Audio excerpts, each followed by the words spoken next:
Pas dans un hôpital. À Botami, il n'avait même pas de lit où on pouvait les mettre. Né, et si comme on a Bangombe, n'a Bantaba. Et grandi dans une maison d'un menuisier. Même pas dans la maison de Matthieu, qui avait l'argent. Même pas dans la maison des ministres. Mais Nanda, quoi, pauvre Mourouboui, un Joseph, un charpentier, un menuisier. Et ils l'ont vu grandir. Arrivé à un temps, ce gamin né dans la maison d'un pauvre. Après, il se déclare, il se dit, je suis le Messie que vous êtes en train d'attendre. Le Messie qui va vous libérer. Ah mais non. Si moi j'avais vécu à l'époque de Jésus, je crois que j'allais être la première personne à dire que ça, je suis sûr. Parce qu'ils avaient l'image de Jésus qu'ils attendaient. C'est la raison pour laquelle il n'y a pas. Tout le monde ne l'ont pas reçu. Tout le monde ne l'ont pas accepté. Il a dit dans les livres des gens que la lumière fit, la lumière lui, et brilla dans les ténèbres. Mais les ténèbres n'ont pas reconnu la lumière.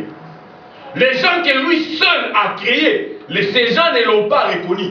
Ils l'ont repoussé. Sauf les gens qui avaient un cœur humble. Les gens qui l'ont accepté. Voilà pourquoi il a dit, tous ceux qui m'ont accepté, c'est Dieu qui leur a donné la force et le pouvoir. Amen. En acceptant, vous devenez les enfants de Dieu. Amen. Amen. Et ça aussi, il y a encore un mystère caché. Il fallait qu'ils ne l'acceptent pas pour que les apôtres qui allaient prêcher l'évangile de cet homme soient combattus, soient chassés, afin que l'évangile arrive aujourd'hui chez moi. Amen. Chez toi, païen. Alléluia. Amen. Et c'est Jésus arriva. Il y a eu un groupe de gens qui l'a suivi. D'autres les suivaient parce qu'il multipliait les pains. D'autres les suivaient parce qu'il faisait des miracles. D'autres les suivaient par-ci, par-là, pour plusieurs raisons. Mais il y a eu d'autres qui ne les suivaient pas pour plusieurs raisons, mais parce qu'ils avaient cru, parce que la révélation de Dieu Tout-Puissant était descendue sur eux en leur disant que celui-là, c'est lui le Messie. Amen. Alléluia. Amen. Et si toi aujourd'hui, tu vas croire que tu es là pas parce que il faut qu'on s'en là, mais parce que tu as compris que Christ est le Messie. Amen. Que Dieu te bénisse. Amen. Et pendant la période de festivité, c'est Jésus que Pierre, un homme qui avait ses bateaux, un homme qui avait son argent, qui gagnait bien sa vie, qui avait sa femme et ses enfants, un homme qui pêchait et vendait ses poissons, il gagnait sa vie. Un Matthieu qui récoltait l'argent, il était riche. Un Pierre qui avait ses biens, ses bateaux et tout ça. Ils ont tout abandonné. Ils ont tout laissé. Ils ont suivi cet homme parce qu'ils avaient cru que cet homme, c'est lui qui va nous libérer. Arrivé quelque part, ce monsieur-là leur dit, Pierre, Matthieu, il faut la kinder. Imaginez un peu.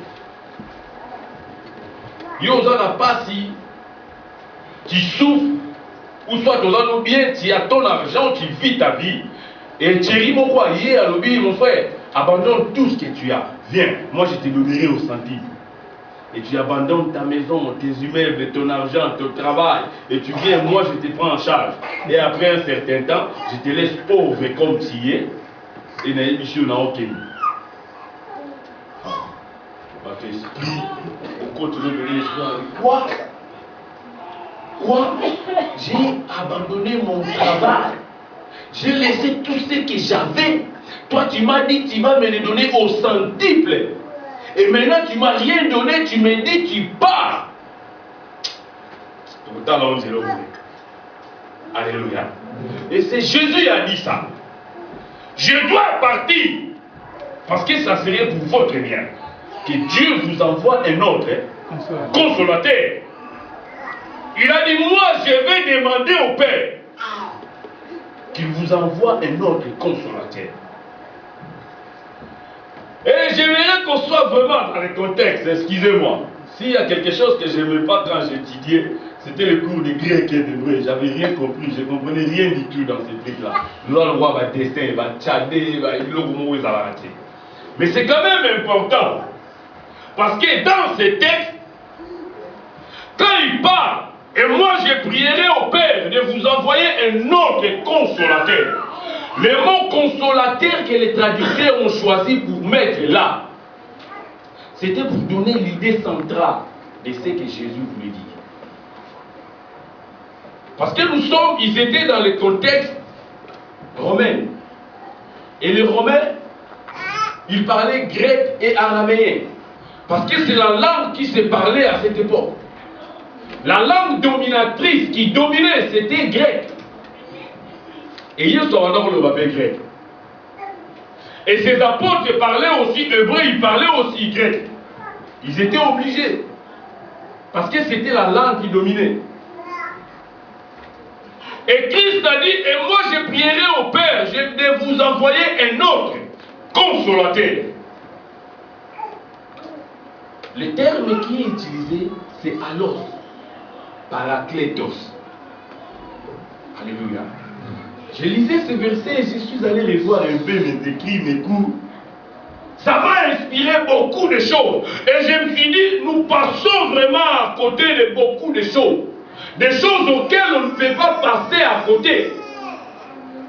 Parce qu'aujourd'hui, l'église, nous perdons trop de temps. Demande à l'église, tu vas démontrer. Tu vas dire comment ils agissent. Et nous gênons, nous prions pour chasser les démons, pour chasser les sorciers, pour marcher contre la puissance des ténèbres. Mais il y a encore beaucoup d'autres choses très très importantes qu'on devrait donner notre temps pour. C'est ces choses importantes qui concernent le Saint-Esprit, qui concernent le souffle de Dieu. Christ a dit, je demanderai au Père de vous envoyer alors parakletos. Alors, veut dire un autre comme moi. Un autre de la même nature que moi. Parce qu'on nous a bien expliqué ça dans le cours en grec, qu'en grec, il y a deux mots pour expliquer un autre. Il y a allos et hétéros. Hétéros veut dire un autre, de différent que moi. Par exemple, si je dis ça, c'est un autre, il n'est pas moi. Il n'est pas comme moi, il est exactement différent que moi. Mais alors,